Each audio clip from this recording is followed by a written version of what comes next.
This is CHSR 97.9 FM here in Fredericton, New Brunswick, Canada.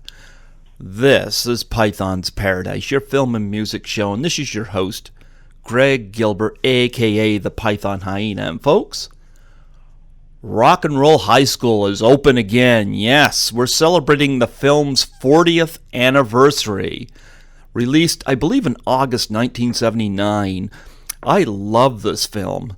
And I have the wonderfully talented director, Allan Arkush, back for a second time here on Python's Paradise. Welcome, Allan. Thank you. Hi, how are you? I'm doing great. You know, my first question off the bat, what are you doing up so early? You know how the Ramones would shame you if they found that out? Well, I actually am now a teacher at the AFI. I teach a course called Narrative Workshop. I have 140 students, and every Thursday and Friday they present two films that they've made, and 5 of them representing each of the disciplines. It's a mixed class, but they're graduate students, and this is what they major in. So they after they present the film, the director, the producer, the cinematographer, the production designer, and the editor, and the writer go up on the stage, and they have to listen to the critiques of the class, and I lead the class in the critiques, and they can't answer, but then we have an hour session together where we talk what they thought of the notes, what the experience was like, and what they could have done better or worse.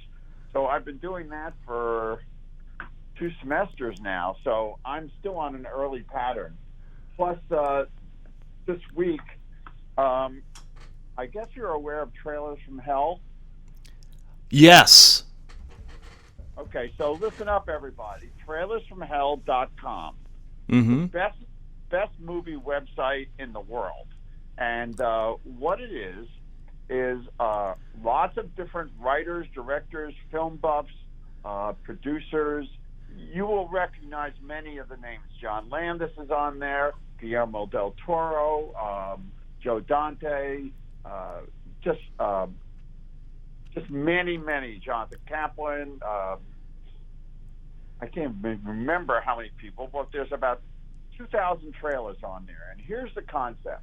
Okay. We can pick any movie we want. Joe says it's time to film, and Joe Dante runs the site. And sometimes he'll send you a note because you give me a Hitchcock or this because he's got some programming. So you choose a movie you know, or a movie you want to talk about, or a movie that you love but you know is no good, or a movie that formed who you were. Whatever your reasons, you present to the camera sort of a thesis. I'm going to talk about this aspect of this movie, all right? And since Doris Day passed away this week, they took out like one of my Doris Day. I did a Trailer from Hell about Doris Day and the thrill of it all. Mm-hmm. And at that, what I wanted to talk about with Doris Day is 2 things. One, how incredibly popular she was for 10 years. Yep. She's the #1 box office in the world, and how I used to go with my family and watch her movies every summer. You know, Yes. It was like that was a different kind of summer franchise, and the movies were really funny. And I talk about this one happens to be a Carl Reiner movie, Mm-hmm. but talk about the writing and directing, and also get into a discussion about the sexist backlash that happened when she was popular. That comedians made fun of her because she had a very assertive image. She was very assertive on screen. She worked, or she was married and worked, or she was married, but she clearly was an equal partner in everything she did. And comedians used to make fun of her. They called her a professional virgin, stuff like that. Oh, wow. So anyway, the topic I chose in this case was Doris Day. So first I talked about how I talked to the camera, and you guys see me. Mm-hmm. And I talk about, this is for all of them. That's one, I talked about seeing the movie with my family. You know, that was a little intro. And how much I love Doris Day. And then while the trailer runs, we do a commentary, as if it's like a movie commentary. We really don't spend much time talking about the trailer per se. we just use the trailer as a way to make points about the movie. So you'll have a line of dialogue run in the trailer, and then you'll comment how it relates overall. So anyway, there's thousands of these, and if you are a film lover, there's so many. Just the ones I've done music involved with music are The Last Waltz, Stop Making Sense, The Grateful Dead, Sunshine, Daydream, and Festival Express, Long Strange Trip. I've done Silence of the Lambs, Shop Around the Corner by Lubitsch, and he's the director of great horror movies. And he's a friend of Quentin Tarantino's, and Eli Roth. Eli Roth Mm-hmm. did the Rock and Roll High School trailer from hell. So anyway, that's what I also did. Mm-hmm. I've been busy. You have to film them and write them. Okay. So, and then they go on the air, and they have. So if you're on Facebook or you're anywhere, it's trailersfromhell.com.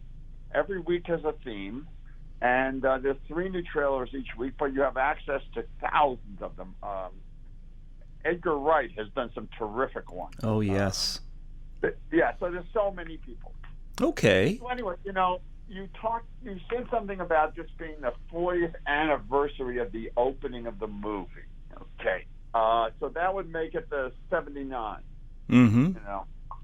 So as I remember it, we had finished the movie, and the deal that we had done to get the Ramones in the movie and to work with the record company Mm-hmm. was that they would put out an album, and then we would release the movie.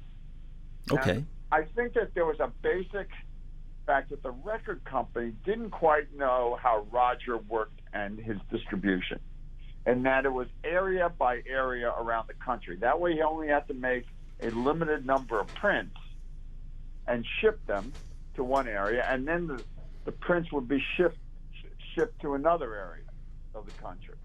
Okay. I think they were expecting more of a New York premiere, that kind of thing, with a publicity buildup. But that's not how Roger worked.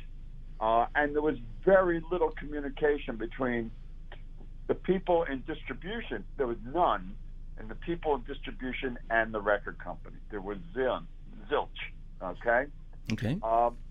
The distribution side of New World Pictures did not particularly like the movie. They had seen it at the preview, and they mostly thought there was much too much of the Ramones, and that could we cut the songs in half? Yeah. Wow. This was appalling, okay? So I had to deal with this on the street in front of what was called the World Theater in Hollywood. Interesting side note. So this was East Hollywood, and if you were around Los Angeles in that period, that was the beginnings of the L.A. punk scene. Mm-hmm. So bands like X, Fear, the Blasters, Los Lobos, the Go-Go's. Teenage Head. Don't know that band. They're Canadian, but they're punk. They were around then, yep. Okay. The Alley Cats. But there was a scene there, and the majority of it happened around a sort of a hotel apartment building that was like the late 70s version of Rent. Okay. Everybody living as cheaply as they could in this one building, and then they go a block or two away to this club called The Mask. And that's where all these bands got their chops together and played. And this is when the Go-Go's were a punk band, for instance. Okay. So about 5 blocks from there was a movie theater called The World. And The World ran movies for like $1.50, and you saw a triple bill. So in those days, distribution was first run, and then there would be a second run where whatever movie it was double billed in a neighborhood theater, and there was not multiplexes. So it was double billed, and you went and saw it for less money. So this was like a second run house. The thing was, though, that where the World Theater was was the very edge of Hollywood, and a part of Hollywood Boulevard that I think you can nicely describe as sketchy. Okay. Okay. And we were having our sneak preview. So this was like 2 months earlier. The sneak preview of Rock and Roll High School is going to be on a triple bill. So now you got 4 movies for $1.50. Okay. Saturday Night Fever, Grease, and Thank God It's Friday, or was it Nashville Girl? Anyway, it was something like that. Okay. I don't think it was Grease. So Roger and we went there because we wanted to see the audience reaction. This is what passed for market research. Okay. And so I'm there with Roger, and I'm pretty sure Joe Dante was there, and Paul Bartel tried to sneak in sunglasses and a hat and got busted. They absolutely did not want us to pack the audience. Okay? They absolutely did not want it. They wanted a typical audience. Why the hell you were at the end of Hollywood Boulevard? I thought that was typical of anything. Fine, So as we're waiting outside to get ready for Woodstock, a bunch of the kids, the punkers from the hotel that was only about 6 blocks away, came to go to the movies because I guess one of them went past the movie and it said, sneak preview tonight. And, it was 4 movies for $1.50. So they all go in and I recognized them. And they recognized me. And many of them had been, or some of them had been extras in the scenes in Rock and Roll High School. Okay. In the club scenes. Yeah. And in other, like in front of the Mayan Theater and all that stuff. So I get dirty looks from the head of distribution, and Roger looks at me like, what's going on? I said, I did not say anything, guys. They happen to live near here, and that was the end of that. Now, they had no idea what the movie was, okay? So the credits roll, and imagine, you are on the very edge of society. That was when the Ramones did not occupy a beloved place in our hearts, okay? Okay. And this was, the Ramones could only play in clubs then with themselves. They had done a tour with Black Sabbath and had all these bottles thrown at them. You either were a Ramones fan or you were not, And so they were a small phenomenon, not even a phenomenon, So imagine all of a sudden you sit down in the theater and you're going to see these very, very well-known disco and music movies that have already done their run. And the sneak preview starts, and it's Rock and Roll High School. Mm-hmm. And you're in it. And it's the Ramones. So I had a part of that audience of about 15, 20 people who loved every second of it, right? Mm-hmm. And were cheering and laughing. And then when I came outside, I had to face Roger and the head of distribution, who really did not like the movie and did not like these creepy kids, and claimed that I had packed the audience.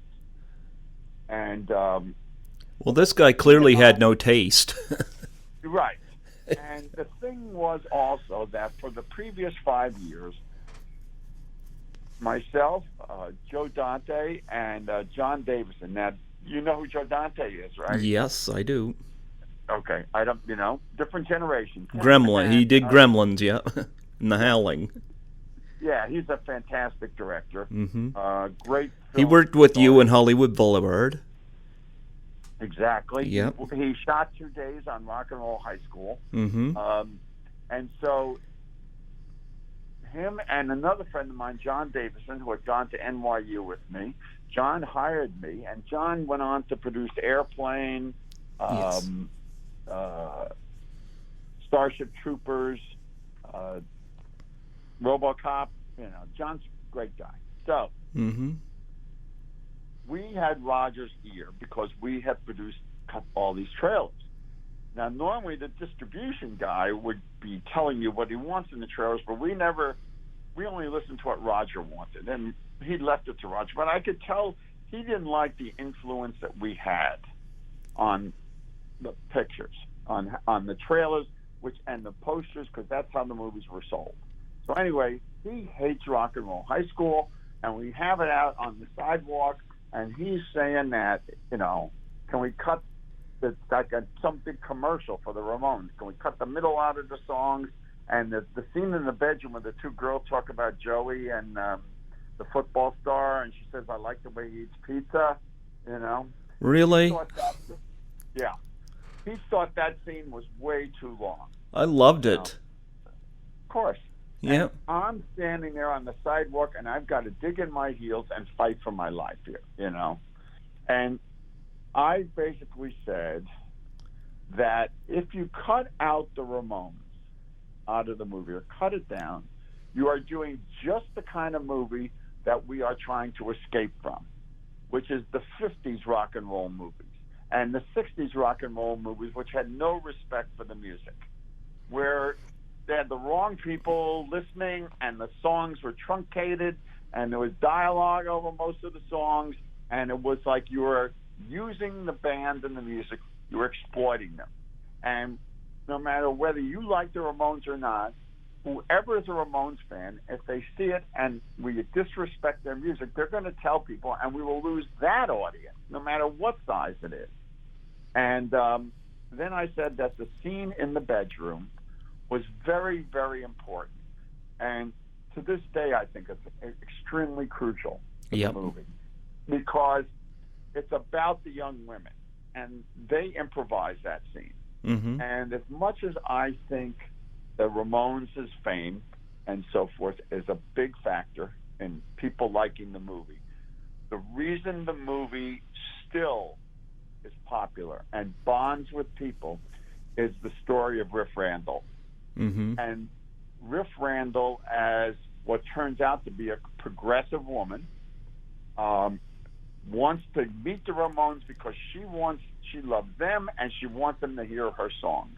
Yep. She's not a groupie, and she does not take shit from everyone, and she says what's on her mind to the school principal, and she stands up for it, and she's also inclusive of all her friends.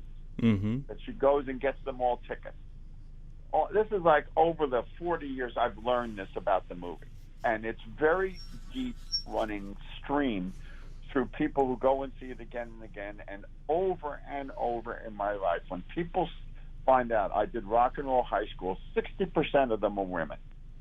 Wow. Come up and talk to me about it. The guys all say they liked it, and, they used to get fucked up to it, I'm sorry, I shouldn't have used That's okay. Don't worry about it. Don't worry about it. Yep. Yeah, so after school, they'd all smoke a joint and watch Rock and Roll High School, but the women always talk about what Riff Randall meant to me. Okay, so we're back on the sidewalk. 1979, and I'm 5'1", and Roger says, well, if I wanted to change stuff, I wanted to cut down that scene, or do any of this, how would we do it? Or how long would it take? I said, well, we'd have to remix the entire movie, because you can't make music cuts across an optical track.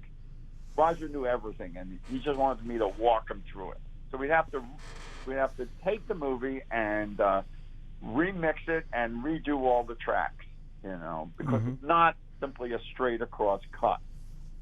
And he goes, oh, and he says, what do you think? And I said, well, it's probably going to take 2 days of editing, maybe more, and a day to remix easily, which is insanely fast. A day or two to remix. I'm painted a bad picture, but one that you could possibly realistically. So Roger says, leave it the way it is. Mm-hmm. And Frank, who's the guy in charge of distribution, is really pissed that I won that round. So now he doesn't give a shit about the movie, and he finds that there is going to be open drive-in dates and theater dates in Texas, New Mexico, and I think Oklahoma. Now, if I was 1979, were to say to you, where do you think the Ramones are popular? Where do people love them? Would you have named those 3 states? No. No. And it was, so he did not wait for the record album, which was not going to be ready till July or June, which is when we originally talked about distribution. I got the soundtrack, by the way. Great soundtrack, and I sent it to Day Young, too. I sent her. She never knew that Riff Randall's version of Rock and Roll High School, which I love, by the way. Okay. Yeah, I had Day Young on the show, and I got an autographed picture from her, so we exchanged mail back and forth, and I ordered the soundtrack and I sent it to her so she would have it. Oh, great. I thought she would have one. Huh. No, she did. I don't even think she knew there was a soundtrack. Well, so when we made the deal with the Ramones, the soundtrack album was all part of it. Mm-hmm. And the cooperation of Sire Records was a huge part of it. And Seymour Stein, who ran Sire Records, his wife was the manager of the Ramones, along with the legendary Danny Fields. Okay. So Seymour was really pissed off that they were doing this, because he was out of pocket quite a bit of money on this album. And the movie opened in Texas and New Mexico, and it totally dropped dead, complete stiff. There have been some heavy rains and so forth, and Johnny Ramone called me, and he was furious because he said in New Mexico they had only sold 150 records each time they had a new album. So there must be only 150 people in New Mexico who liked the Ramones, and why did we open the movie there? Mm-hmm. It wasn't my fault. It was Frank dumping the movie. Yeah. So I had to go in these meetings with a hostile Frank, and he still had all these other areas of the country to do the release on. And so I begged him to do a release someplace where the Ramones would be playing, so we could do some publicity or tie it to something, which is why we made the movie. Yep. He did not understand the model of Saturday Night Fever and Grease with the soundtrack albums, being promotional parts of it and driving it. This was too new for him. Yeah. Doesn't sound to me like he understood a lot. So we opened in San Francisco, and the Ramones played there, and I went up there, and we did okay. Nothing special, but we didn't get great theaters. We were just on a double bill with movies at random. And at least it showed it wasn't dead, and the reviews were all good. So I had another meeting where we talked about opening in New York, and they were shining me on about this. And I found out that the next city was Chicago, and this is where everything changed. So remember I told you it would be in second-run movie houses? Yep. So it was being released with two movies that were now getting a re-release second run. Half the theaters that Rock and Roll High School played in were also running the re-release of Grease. Okay. So if you like Grease, you're going to like Rock and Roll High School. Yep. They have that same tonality. But Rock and Roll High School is a lot edgier. Mm-hmm. The other movie was Dawn of the Dead. So if you like Dawn of the Dead, you're going to love Rock and Roll High School and think that, well, I'll even sit through the parts that seem a little soft to me, right? Okay, so yeah. That's the perfect audience. And we did big business. And Siskel and Ebert reviewed it in the newspaper and on their TV show. And Roger Ebert said it was the kind of movie that should be playing at midnight. And, yep. And that made the career of the movie. Because the Chicago distributor, after he had 2 good weeks out of it, put it on at midnight in some theater, and it played for a year there. And the other sub-distributors of all Roger, and then it went to Atlanta, and they did the same thing. A release with edgy movies, and then at midnight, the same thing in Boston, and that's kind of where the movie stayed. So that's like 40 years ago. The movie had just opened and stiffed, and Roger called me up to tell me how bad it was and to get in the editing room and recut a trailer for it, and they were going to double bill it with this nudity thing that they had, and to change the title to Rock and Roll High. And that was one of the true low points of my life. And so I worked on that weekend. I worked the whole weekend working on cutting a new trailer that was just about action, none of the music and none of that, And it never happened that way. It happened the way I told you. So that was just made it worse. So anyway, that's the 40th anniversary. So what did Frank say when this success happened? He kind of moved to another job, and he's never said anything about it to me since. Good. And I think the most successful movies theatrically that went through New World Pictures, not counting the foreign movies, would be Piranha, Eat My Dust, Grand Theft Auto, Death Race 2000, and Rock and Roll High School. And I think in the long run, though, if you include video, Rock and Roll High School may be the number one because it had a continuous market, although it took forever. It came out on VHS and then took like 10 years for it to come out on DVD or Laserdisc or anything. Mm-hmm. You mentioned the generation thing with me.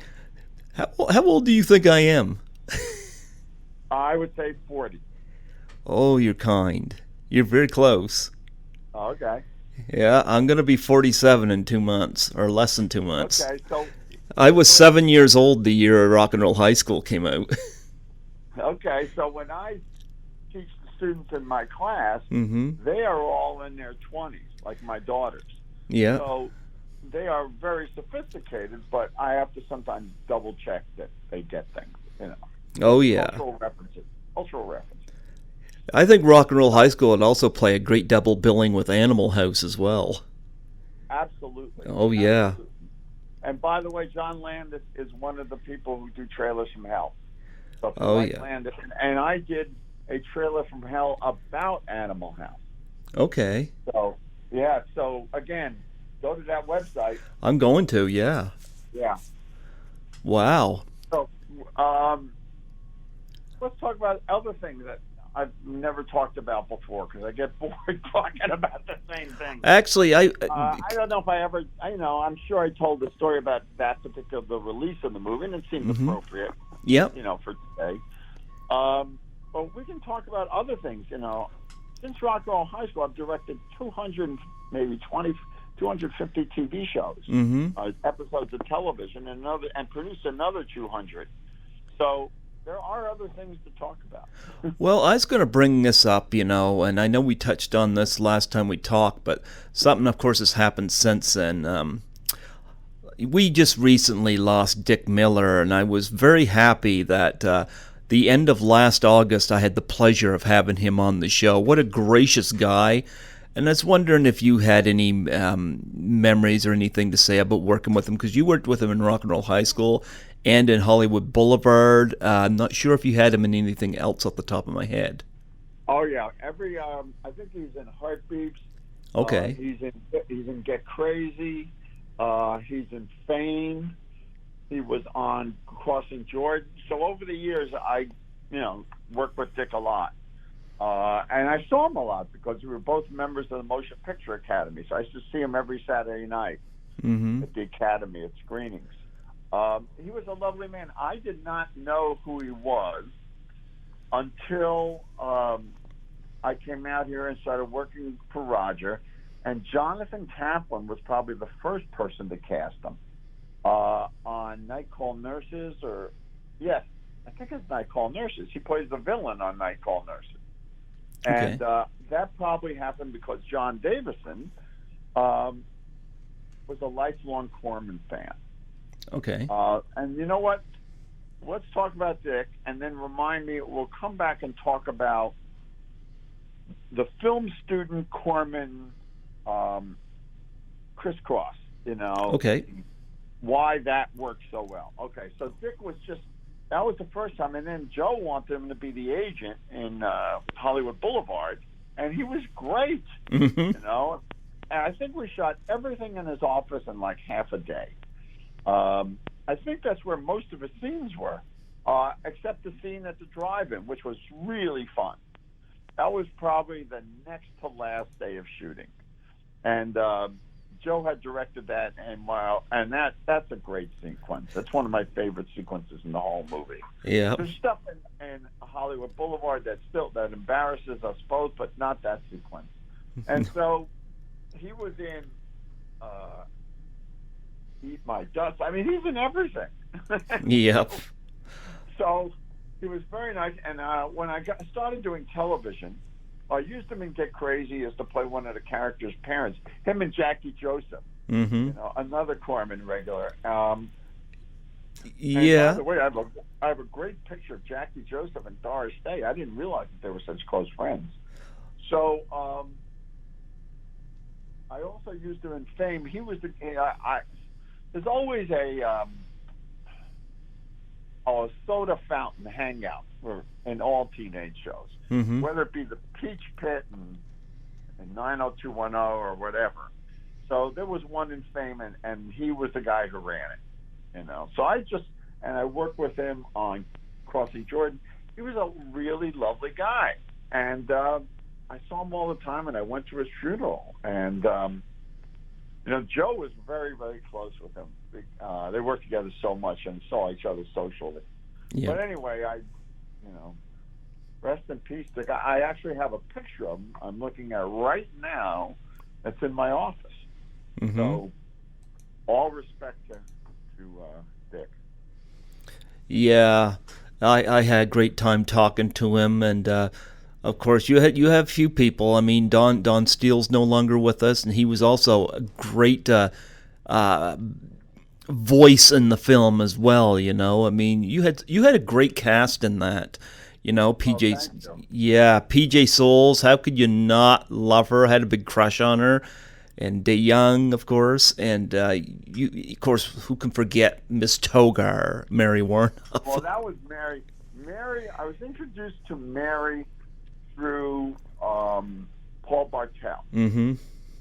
So Paul, when Joe and I started in the trailer department, Paul was editing, was just maybe still directing Death Race 2000. And Paul's editor is a woman named Tina Hirsch, and so we would have to talk to Tina to get the footage to put in the trailer and so forth. Now Joe and I were just starting, and we were not, as you would say, professional editors. Okay. We didn't know. We knew we had been to film school, so we knew how to edit, right? But we didn't know really simple stuff that. All rolls of picture are labeled in black ink, and all rolls of sound are labeled in red ink. I mean, that simple, and that basic. And Tina taught us all of that. She taught us how to edge code film. She taught us how to store dailies. She taught us all that stuff, And Paul. So we used to go and have lunch with Paul and Tina every day. Around the corner at this place called the Studio Grill, which is now a fancy Italian restaurant, because we used to walk to it from the editing room. And we just talked movies all the time. And so Paul was like a friend and a mentor, and we saw Paul socially, everywhere, we always just went to the movies with Paul. So Paul is really important in my life, and Hollywood Boulevard would not be even as badly good as it is without Paul explaining how to direct. That's why there's so many directors in the movie, because we didn't know what we were doing.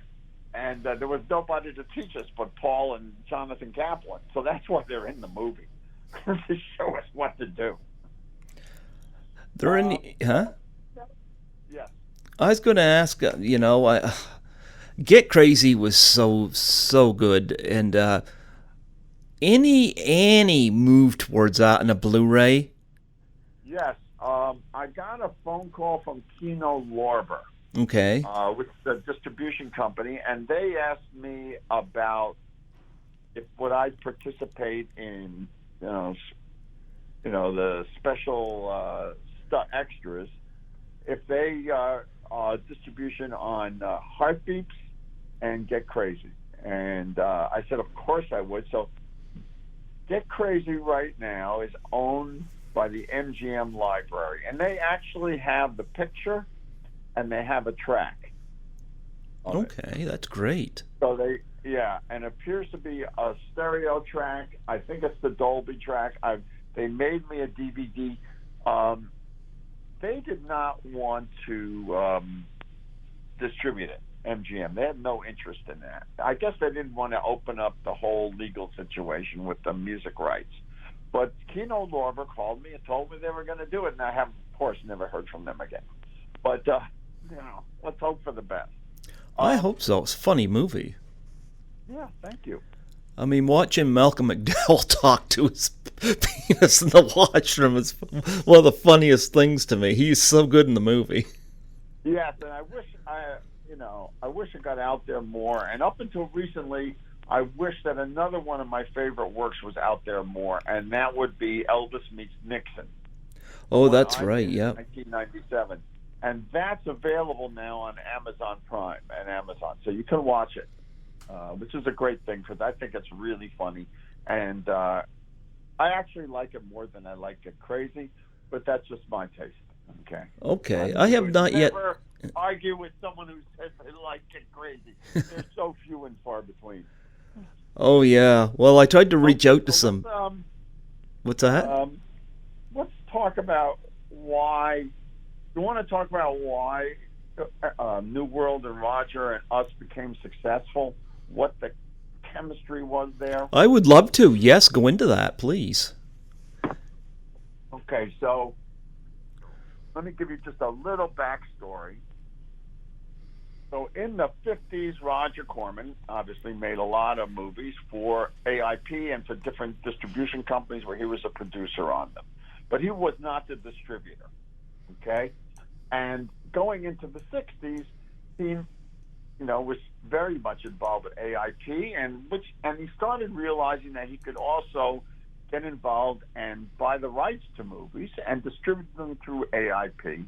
And he got a couple of these foreign science fiction movies that had incredible special effects footage. But the stories and so forth were really stiff, and they didn't have any of the other elements that he thought would help sell it, like monsters and sex. Monsters and gorgeous girls in bikinis or whatever on other planets. Okay. So he had to get someone to shoot this stuff, and he wasn't going to do it because he was busy doing all the Poe movies and things like that. So he decided maybe he could find,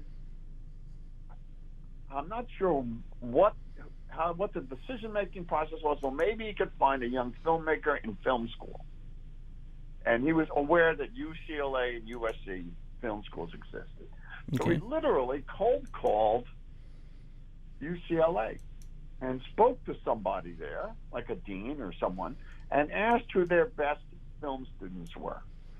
And he got their names and contacted them and asked them to come meet him. And one of them was Francis Ford Coppola. Oh, yes. So that's how Coppola started at Roger.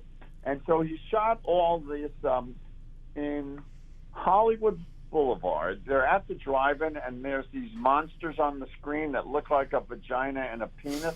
Yeah. That's the stuff that Coppola shot. And it went really well, and Coppola became Roger's assistant. And when they went to Ireland to do Think Von Richthofen and Brown, Francis was able to make a horror movie called Dementia 13 on the sets for that movie and around the building at night where they all were staying and so forth. So that's how Roger was working it. And then Peter Bogdanovich came along and wanted to meet Roger and talk to him, and he ended up being Roger's assistant on Wild Angels and shooting Second Unit. And Jack Nicholson, who was a friend of Roger, and writers and stuff were getting chances to direct and stuff. I think there's The Whirlwind is one of them, and The Shooting is another. All these movies that were under Roger's auspices, okay? And after The Wild Angels, Peter Fonda and Dennis Hopper talked to Roger, and he was going to produce Easy Rider. Okay. But that fell through for some other reasons. I don't know what they were. So anyway, now he has his own company. because he got sick of working for AIP, and he wanted to distribute his own movies. And that's where New World was born. Like, let's say it's 70, 71, 72. Okay. And he's going to distribute movies from the Philippines, these action movies, and nurses movies, and make specific movies, a little bit better ones, you know. And he needed people to, because he was still directing, he needed people to direct these movies, and he wanted to do a movie like a gangster movie because Bloody Mama had been successful for him. So he had this other movie called Boxcar Bertha, and that's when he met Marty Scorsese and Marty had done storyboards of the movie and showed how prepared he was, and Roger had hired Marty to be his to be directing, and they were making these nurses movies. Now the nurses formula is what Rock and Roll High School grew from. Okay. There was 3 women in the story, and that there was a blonde, a brunette, and a minority. There had to be a comedy story. There had to be a humor story, and there could be a personal story, okay? Mm-hmm. And there had to be breast nudity. And that was the rules. And then anything beyond that, as long as that stuff was in there and was clear and so forth, we could do whatever. They could do whatever you wanted. And so he had done the young nurses and all this stuff. And he had one called Night Call Nurses, and the director had fallen through, and he needed a director to do Night Call Nurses. And so he contacted, they were doing Boxcar Bertha, so he contacted Marty and said, who did you teach that was a good film student? Because Marty was our film teacher at NYU, at the NYU Film School. Marty taught film, American films and the auteur theory and production classes, and he was my faculty advisor. Okay. So, and he hadn't done anything yet. So this is before Mean Streets. And maybe he'd shot, I think he probably had shot some of Who's That Knocking at My Door. Okay. So he recommended Jonathan Kaplan, and out of the clear blue sky, Jonathan Kaplan, who later went on to be the executive producer of ER, direct Heart Like a Wheel, and The Accused with Jodie Foster, Okay. and lots of other things, gets a call from someone named Roger Corman, and he knows who Roger is. Mm-hmm. Asking him to come out to California and direct Night Call Nurses. Okay. Okay. Completely as if your phone rang and it happened to you. Okay. Okay. And he thought it was our friend John making a joke on it, because at that point, Jonathan was dead broke and no job and living in the East Village. And so he went out here and came out to L.A., and he made Night Call Nurses, and he thought that his career was over. And John Davison went with him, and, you know, he went home, and 6 weeks later he gets a phone call from Roger, who says, Night Call Nurses is a hit. And I want you to come back here and do another one. We're going to call it Student Teachers. And you can do the same storylines, just change them to teachers. Okay. So Jonathan came out there, and this time John Davison came with him and worked with him on it, and a couple other friends. And so they made Student Teachers, which was markedly better and did very well. And then all of a sudden, Jonathan got a job working for Gene Corman, doing a movie called The Slams with the football player who was an actor, Jim Brown. And then Jonathan did a really good blaxploitation movie called Truck Turner with Isaac Hayes. Okay. And that one all your listeners should get. Yeah, I really like that. So anyway, now Roger's company is doing well, and he's got all these movies. Yep. And what happened was while they were working for Roger on, I guess it was Student Teachers, it was his birthday. It was Roger's birthday. And they decided that they were going to throw a little birthday party for Roger and run a print.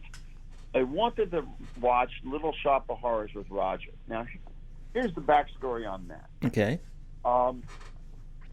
Now you can see any movie you want.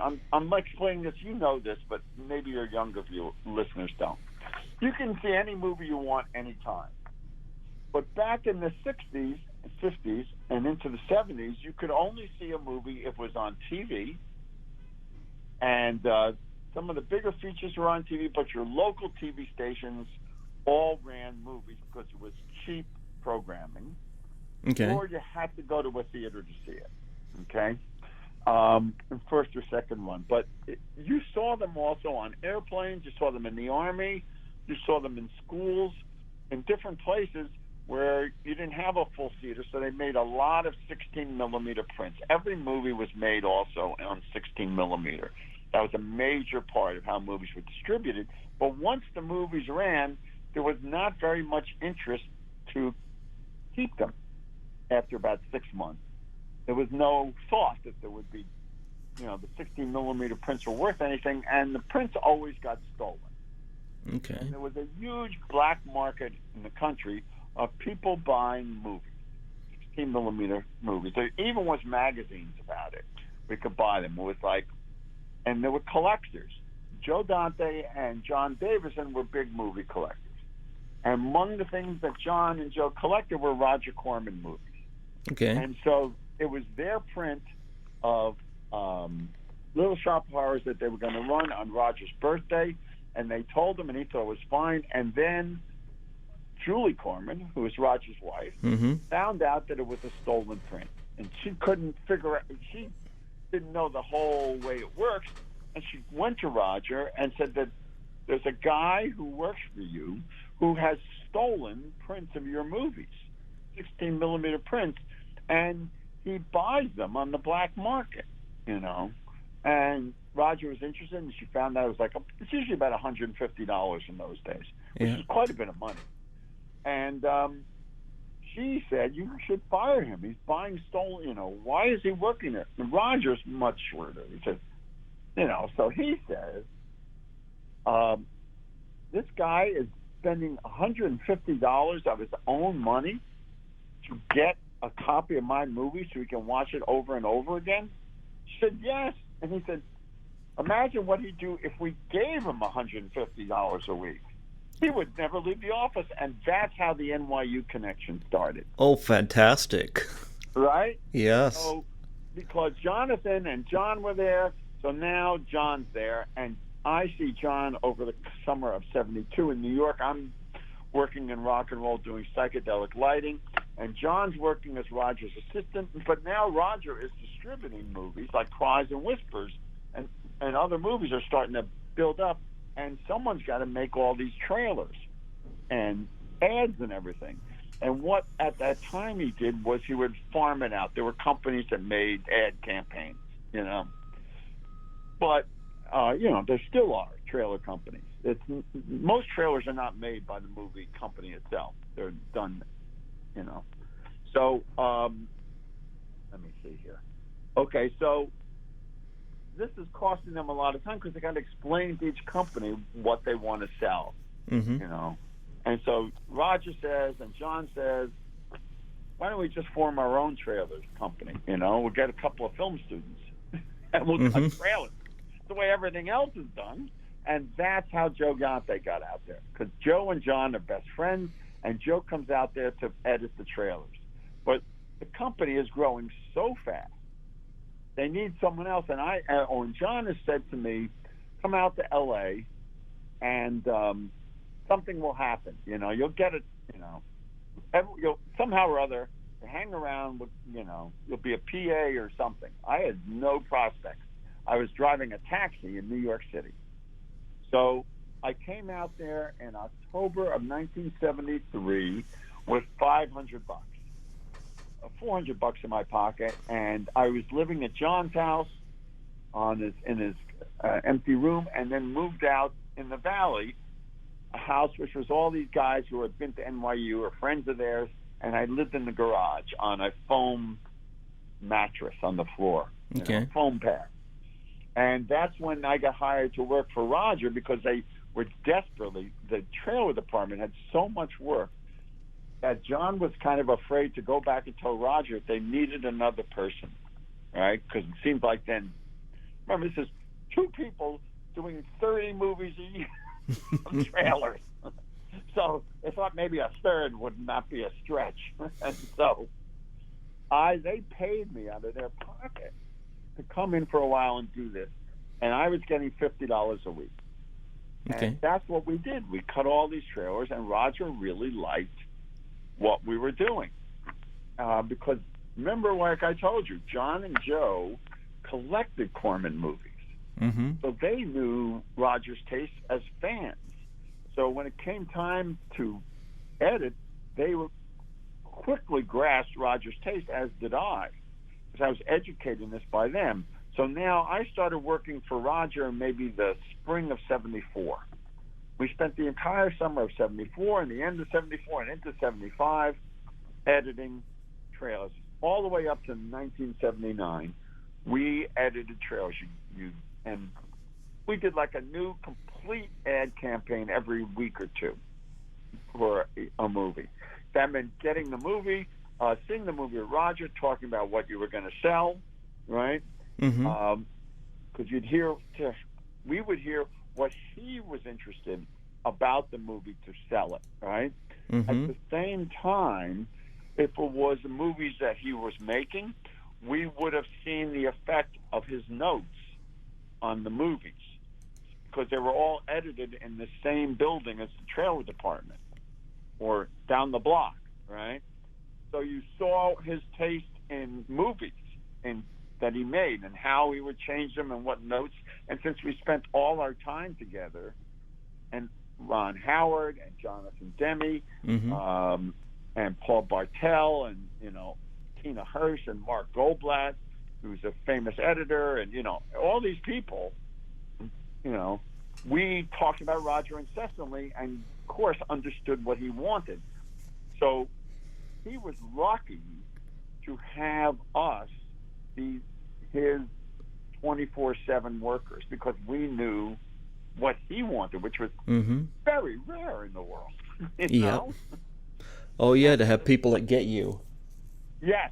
Yep. Instantly, and have seen your life's work. So at the same time, he started distributing foreign films. Cries and Whispers was the first. And That was a then good one, Fellini's yep. Aykroyd, right? That's a Bergman movie, and then Mm-hmm. Fellini's Aykroyd.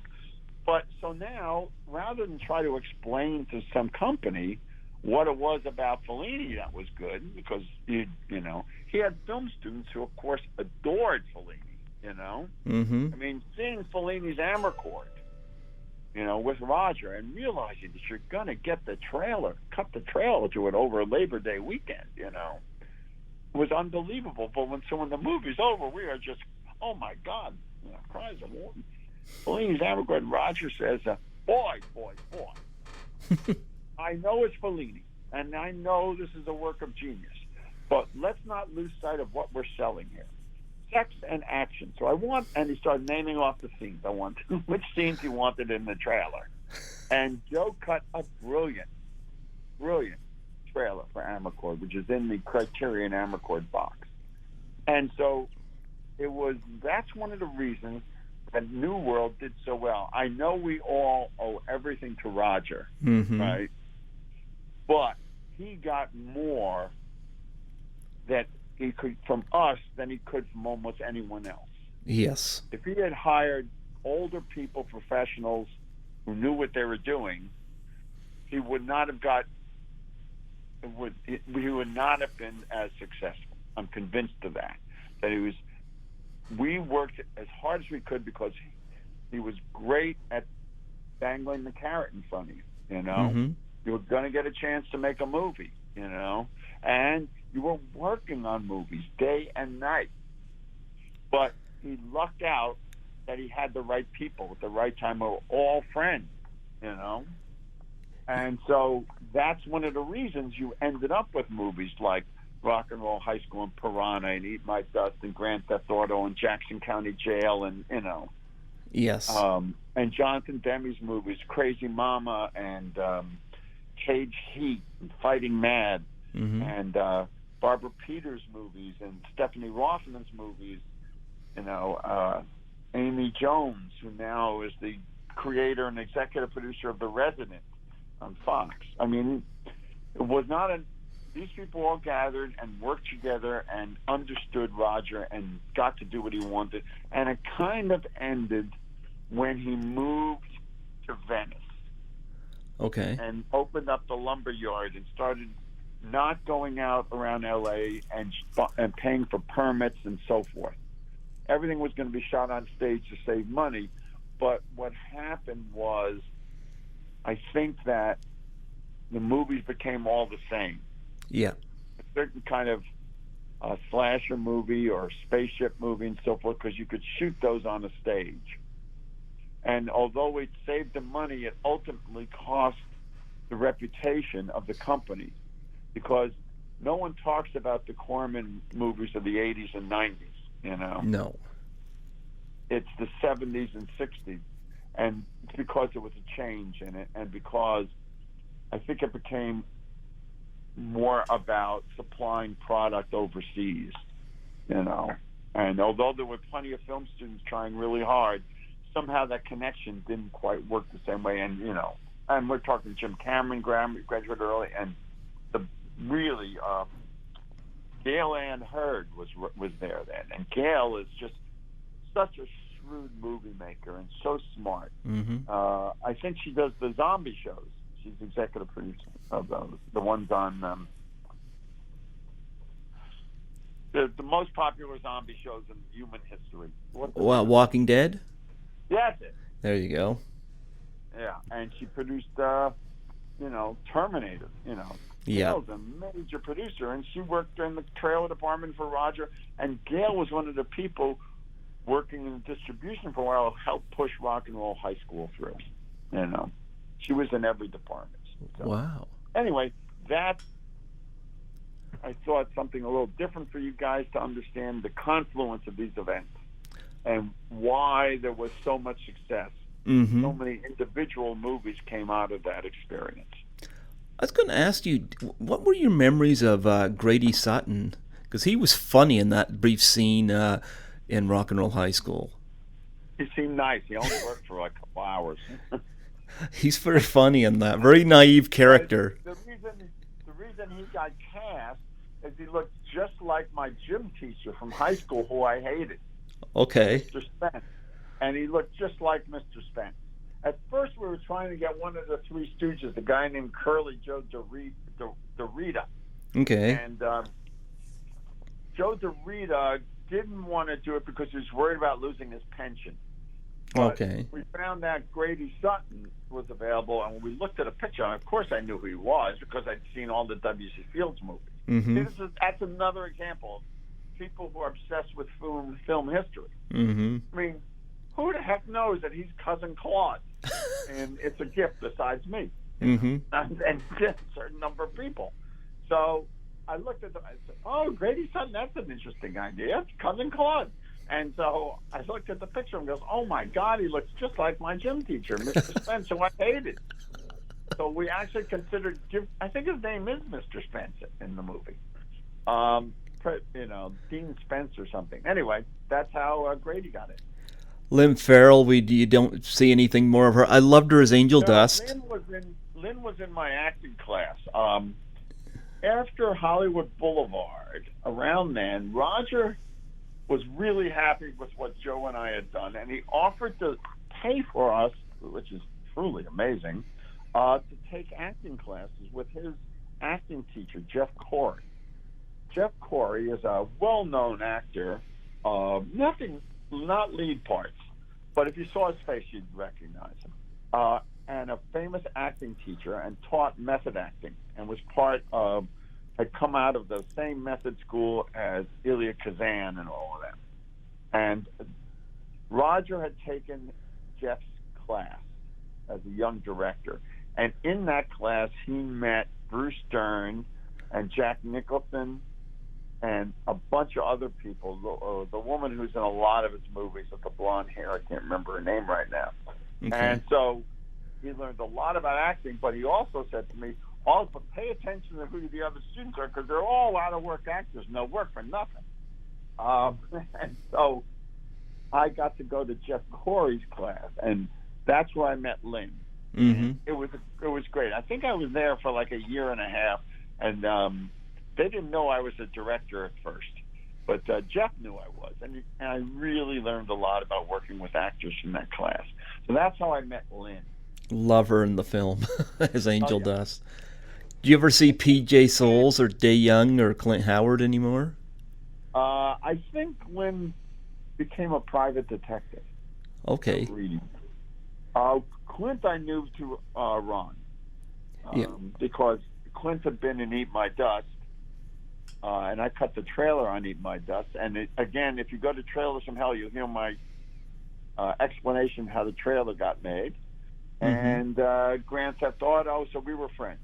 And whenever I see Clint, it's great, and I used him in Heroes. Okay. Jay Young was the last person to come in and read for Love Rock and her. Roll High School. We were desperate, and she was wonderful. And she's a wonderful sculptor now. She still acts, Yep. and she does incredible sculpture. Yes. She's a real artist. Yep. Who else you need to know a capsule of? P.J. Souls, you ever see her anymore? Oh, at events once in a while, Do you ever do the conventions much? No. No? Never done the conventions. Okay. And I, they have a thing here with Johnny Ramone's, widow, puts on these events every summer, a Ramones tribute at the Hollywood Forever Cemetery. Oh, yeah, Day Young was telling me about that, yeah. Yes, and so that's when the last time I saw PJ and everyone. And Roger was there, and it went over great. It was fun. Okay. Here's some people I'd like to ask you about, and I know you didn't particularly want to talk about this last time, but I want to ask about some people. Is working with Chevy Chase and Dan Aykroyd in Caddyshack 2. Dan Aykroyd's a great guy. Yeah, I met him once, yeah. Okay, let's move on. Oh, that's it. Okay. All right. I'll go. You're not going to get me to talk about Caddyshack 2. That's all right. You know what? I'm not a fan of the movie either, but let me just say that I have two movies that have a 0% on to Rotten Tomatoes on the tomato meter. okay. And nobody sets out to make a bad movie. And when you make a movie that gets a 0%, it means you haven't communicated anything, and you learn a lot from that experience. And when working now with my AFI students and I see them attempt things, it keeps me humble and it keeps me focused on how to get them to be better filmmakers, knowing the times that I have stumbled. Okay. And also, it has to do with episodes along the way that, I don't want to say which episodes they were that don't come out right, or shows that didn't work and so forth, but it's a never-ending part of your life as a filmmaker, that you get things work really well, and then some things, same amount of intensity and work for me. I don't do it any less. It doesn't work, So let's. That's okay. That's okay. Wait a minute, I'm not done. Okay. And you know what? I just don't want to go down a list of who's in Rock and Roll High School and if I remember them. Let's change it, okay? So here's what I've done lately that I'm proud of. Okay. It's a never-ending story, okay? So I did a show for Netflix called Another Life, and it's a science fiction show, and it's got Katie, I can't remember her last name, she was on Battlestar Galactica, and it's very much like that. Okay. That will be out this summer. And it's a good old rocket ship show, and I really enjoyed doing it. Probably the best thing I've done in a couple years, and I say this again because you never know what elements are going to come together, It's not to say I've done good work or bad work, but this one, everything worked, and it worked in the same way that everything worked on Rock and Roll High School. Okay. And it's on Netflix, and it's from a series based on the Lemony Snicket books. And it's called a series of unfortunate events. And in the second season, I did the shows called Hostile Hospital. And Barry Sonnenfeld is the director, and I really think it's among my very, very best work. I got the job when I talked to Barry, and I said, Barry, how I see this is a combination of the Marx Brothers Duck Soup, Abbott and Costello Meet Frankenstein, and The Shining. Okay. And, I had not done really broad comedy in the vein of Rock and Roll High School or that kind of thing for quite a while. And that's what this is, and I'm very proud of the comedy, and the visual style is great, and the Directors Guild nominated me for Best Director Award. So that was like a year ago. You can just go to Netflix and get that, you know. You had some great people in that, too. Neil Patrick Harris, Patrick Warburton, yeah. Lucy Punch is really funny, David Allen Green. You had some funny people. It's in season 2. Lucy Punch is a screaming. Yeah, she's funny in pretty much anything she's in. Yeah, she stole the show in Bad Teacher, I think she was in with Cameron Diaz. She stole the show. Yeah. Yep. So I did that, and then I also directed the last 2 seasons of the series Nashville. I did a lot of episodes of that, and those are really good. And that's available. I'm glad they put out Elvis Meets Nixon. I guess you go back. There were some things that were, up and down. Witches. God, I can't remember when I got done so many shows. But a really interesting show called Salem. Okay. That was on cable, and Joe Dante directed also, and it's all about the Salem witch trials and the city of Salem and so forth. Pretty dark material for me. This great series that was on CBS called Brain Dead.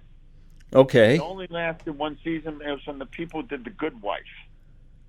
I love my episodes of Brain Dead. That they're really great political satire, and the writers. Robert and Michelle King are outstanding. And I did an episode of The Good Fight. Okay. I did NCIS. How about that? I did an episode of NCIS called Philadelphia. Okay. I did an episode of CSI Cyber where I got to get back and do some car chases. And that must have been fun. A lot of car chase stuff in that one. And we had this Porsche with a camera crane on it that could do 120 miles an hour. That was fun. Before that, I'm skipping stuff. I'll probably think of it after. Well, I'm looking at your... I did Prince Charming. Yeah. Charming. He's funny.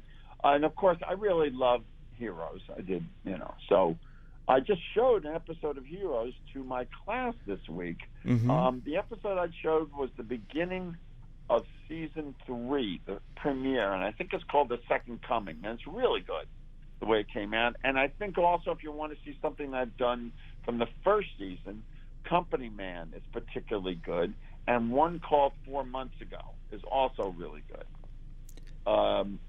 And before that, Crossing Jordan, which when I watched some recently because I bought a box set of it, I enjoyed it also. So that's like just since 2000, and I'm leaving out half of them. You got Heroes Reborn on here, too. Yeah. Kind of, there's some good stuff in it, but it's just too complicated. Okay. The thing that made Heroes so good in the first season was the fact that Tim Kring, when he created the show, was not a fan of superheroes. He was trying to make a show about, it's funny, I'm talking to you, and on the TV, it's a trailer for Dirty Mary, Crazy Larry, which let me tell you, young man, I have seen this trailer 30 times because this was the be-all, end-all of how Roger wanted us to sell car pictures. Yeah. And this is the paradigm for the Eat My Dust trailer. Little known fact. Okay. Boy, it is a great trailer. I forgot how much car action is in this movie. Have you seen Dirty Mary, Crazy Larry? You know what? I haven't seen that, and I should because I know the title. Oh, guys, everyone out there, go see Dirty Mary. Get it? Because it is a good old 70s exploitation Oh, car yeah. chase movie. And so's Freebie and the Beans, another great car chase movie. That's got bigger stars in it. Peter Fonda's in Dirty Mary, Crazy Larry, and Susan George. Okay. I forgot what I was talking about. You were talking about crazy, Dirty Larry, Right, but before that... cutting the trailers to car chase movies and yeah, okay. Roger Corman. Okay, so now I filled in some of what I've been doing. And of course, there was Ally McBeal. Mm-hmm. The episode I did on Ally McBeal about the dancing baby. Okay. In my career, there's like maybe 4 or 5 things that have landed on the Zeitgeist and just really taken off and had a life of their own. And when I say to people, I did Ally McBeal, and they go, "Oh, how long you worked?" I said I did the dancing baby episode. It gets an immediate reaction. And I did directed Moonlighting, and that's another one. I did a lot of the important episodes. I did like a quarter of all the episodes of Moonlighting. And St. Elsewhere and Fame. So yes, I remember watching the TV show Fame. I love the movie, but I used to watch the TV show of it growing up. yeah, Yeah. exactly. And it was a wonderful way to give life lessons to preteens and teens. It's a shame that it was before you could do continuous stories. They never wanted us to do a continuous story. They always wanted it to stand alone, which is a shame because we could have done better work about the personal lives of the kids. Yep. And I really had fun, and I got to do all kinds of music on that. And we did every possible kind of music. It wasn't just, we did hardly any show tunes. Okay. So. Wow. We've been doing this an hour and 15 minutes. Yeah, well, you're an interesting guy to talk to. I love it when I can sit back and, listen to somebody just tell their story and because people want to hear my guests, not me, and I love the fact that you just brought it, without me having to interject a whole lot, and you really had something to share. I think you had mentioned something to me. Correct me if I'm wrong. Is there supposed to be a 40th anniversary re-release of Rock and Roll High School on Blu-ray or something? Did you not say something about that, or am I got my? Yes, there is. Okay. And I did a bunch of interviews for it, which was fun. Mm-hmm. And so it must be coming soon. I gotta send an email to that guy and find out how the documentary stuff is. I think it's going to be a nice package. It's on Shout Factory. I thought that the last version on Shout Factory was definitive. Okay.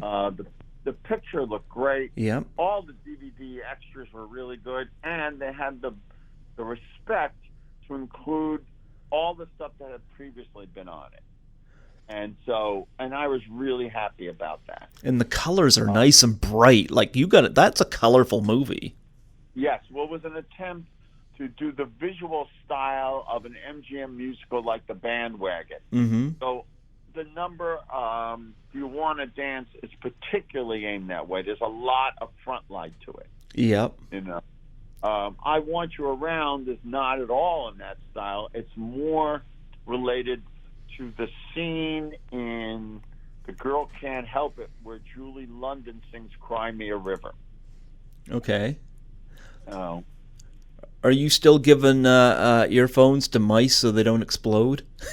No, but I think I told you the origins of that joke. I know. I'm just throwing it out there to joke with you. You know.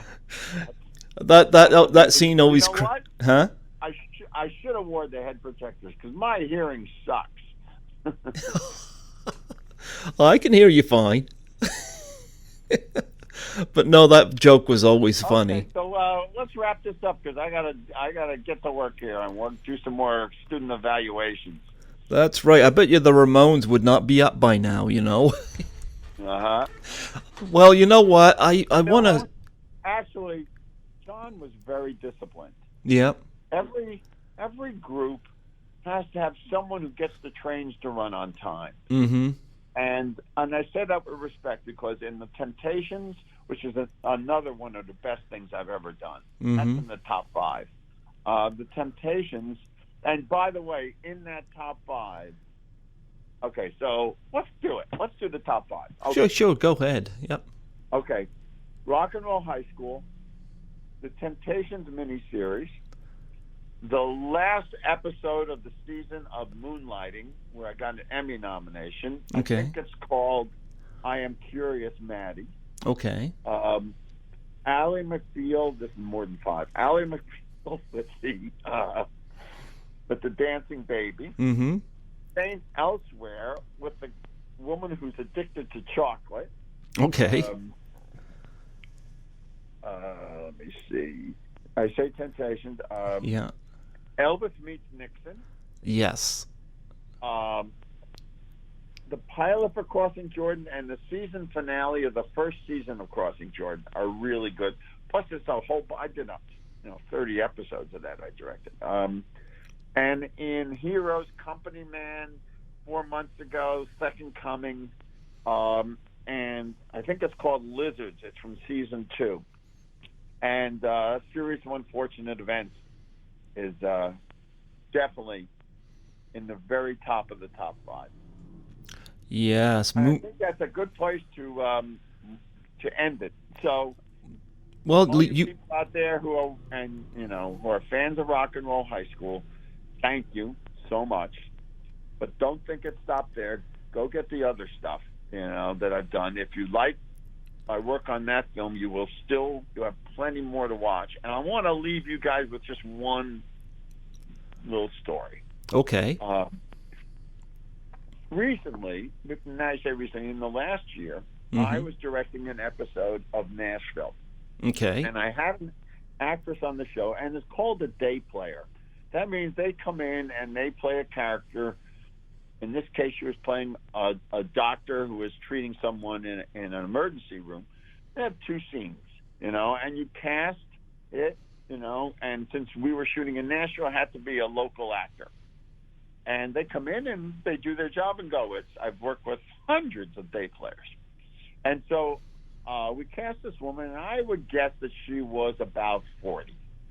And she was good as the doctor, and we did a couple rehearsals, and I wanted to make sure, because she didn't have many credits, I wanted to make sure that she was not nervous or anything, So we talked, and then she says, I really have to ask you something. And I thought it was going to be about the part. And I said, sure, what would you like? She says, well, when I saw that you were going to direct this, I went and looked up your IMDb and I was so amazed how many things you've done. So I thought to myself, well, how did someone like this get there? What was the first thing you've done? And you did Rock and Roll High School.